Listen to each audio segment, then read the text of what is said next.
Hi guys, tried to be normal here. It is the 27th of September 2019, and I just thought you might be interested. I've been following this transgender puber blocking idea for quite a while, and here on the Daily Wire I found an article: transgender puberty blocking drug linked to thousands of deaths, FDA data reveals. Now, mind you, I've never really found the FDA useful for much of anything.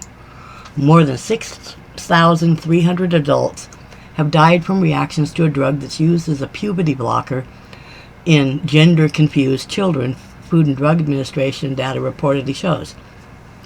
Between 2012 and June 30th of this year, 2019, the FDA documented over, get ready for this, 40,764 adverse reactions suffered by patients who took leuprolide acetate, Lupron, I guess is his name, which is used as a hormone blocker.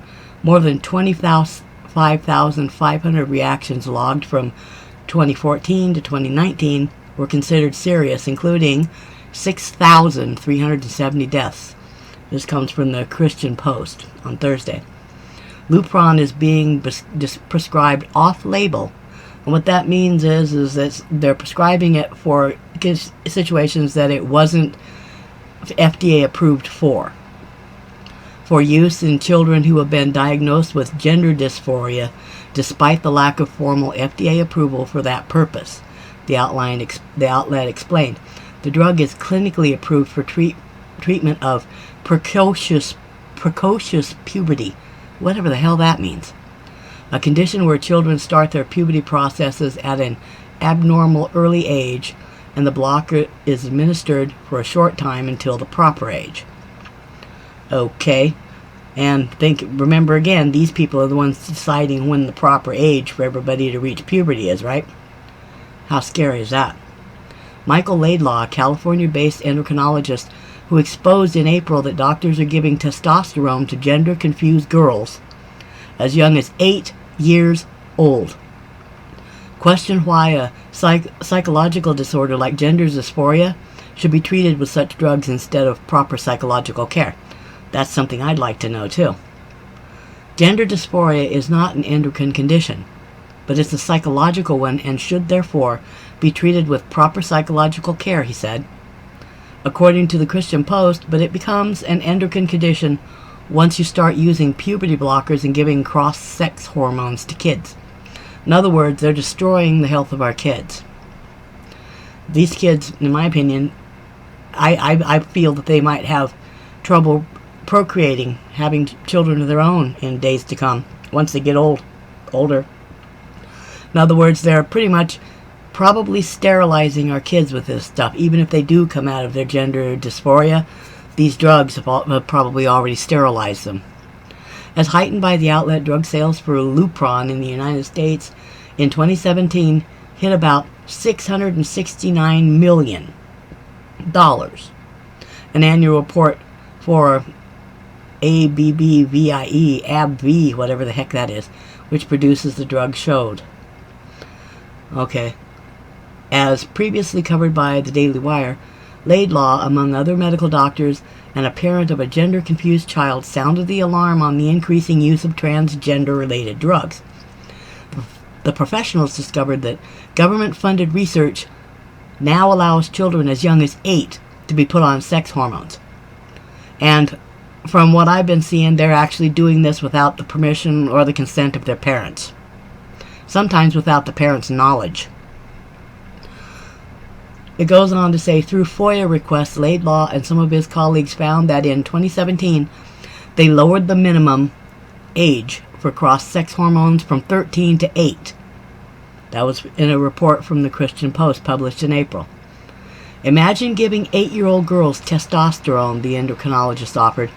They're in 3rd or 4th grade. This is unbelievable, but this is going on. Gender-confused girls, teen girls as young as 13, Laidlaw warned, are having their breasts removed by mastectomy procedures, and boys the age of 17 are developing penises, the developmental age of a 9-year-old, or losing sexual sensation altogether. due to hormone blockers. I guess that pretty much says what I just said, backs up what I just said. They're destroying these kids, and they're not going to be able to reproduce. You know, I think they had a name for that when they were trying to cut the population of the planet. Laidlaw cited TLC's I Am Jazz star Jazz Jennings as such an example. Jazz, who is a male to female transgender, has reportedly never experienced sexual sensation or orgasms because of puberty-blocking drugs, the endocrinologist says. Under the nebulous concept of gender identity, children as young as 8 are receiving injections for gender transition treatment, explained Laidlaw, according to the outlet. The phrase was defined in a recent court case as a person's core internal sense of their own gender, and that it was the primary factor in determining their sex, not biology, he added, noting that this information is false. You're dang straight it's false. This whole thing is an experiment on children, Dr. Laidlaw asserted. We are ignoring the voices of desisters. I think they meant resistors, and people who have come out of this and recognize their sex. And the NIH, National Institute of Health, is allowing unethical research to be conducted on adolescents, in my opinion, he says. You know, when they come up here and it says FDA data reveals, it's a little known fact. You have to dig really deep to find the information. I found it on a diabetes website. But the A1C test for diabetes, it's not a test for diabetes.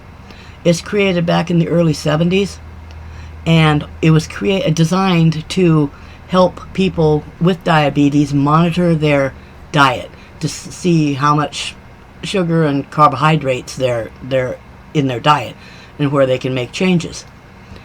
The doctors started using that to diagnose diabetes for around almost 40 years. Let me say that again, 40 years. The FDA looked the other way as doctors used this A1C test as a test to prove that people have diabetes. Actually, all they were proving was they had poor dietary choices and they ate too much sugar and carbohydrates. I've proven this with my own diet. I've made my A1C go up high, and I've made it go back down just by changing my diet. It had nothing to do with diabetes. So in the end, in like 2007 or 2009, sometime in the 2000s, after 2000, the FDA rubber stamped it as a screening for diabetes. They only did that because there would be thousands and thousands of doctors with their licenses on the line for wrongfully using this screening for purposes not approved by the FDA. So I have my bones to pick with the FDA, and I don't know how much of this is really accurate, but I think it needs looking into, and if nothing else, these numbers don't lie. 40,764 adverse reactions, 6,370 deaths between 2014, 15, 16, 17, 18, 19. That's a lot. So they're sterilizing our kids and destroying their little reproductive systems and killing them with these transgender puberty blocking drugs. And I think we need to stand up and be much more vocal about this. This is ridiculous. And to do it without parental consent, I think somebody needs to be sued, and sued big time. So I just thought I'd bring this issue to you because it's been weighing on my mind ever since I heard they were shooting kids up with puberty blocking drugs to begin with. So, have a nice day.